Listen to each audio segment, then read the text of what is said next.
صباح الخير، عاملين ايه؟ انا منى جمال، والنهارده اقدم لكم حلقه من برنامج عيشها بايجابيه. سؤال حلقتنا النهارده هو ازاي تبقى شخص ايجابي وازاي واثق من نفسك في وسط المجتمع اللي احنا فيه.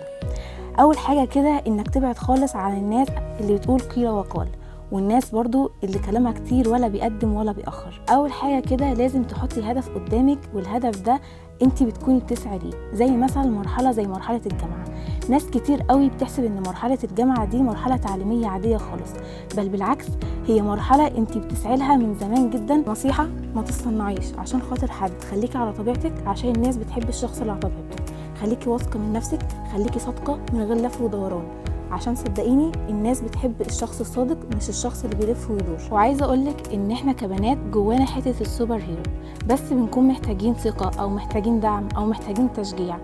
بس طول ما انت واثقه من نفسك ما تستنيش دعم من اي حد، خليك انت الداعم الاول والاخير لنفسك. وعايزه اقولك ان حلمك مستنيكي، بس انت يلا ابدأي وعيشيها بايجابيه. وكده بتكون خلصت حلقتنا من برنامج عيشها بايجابيه.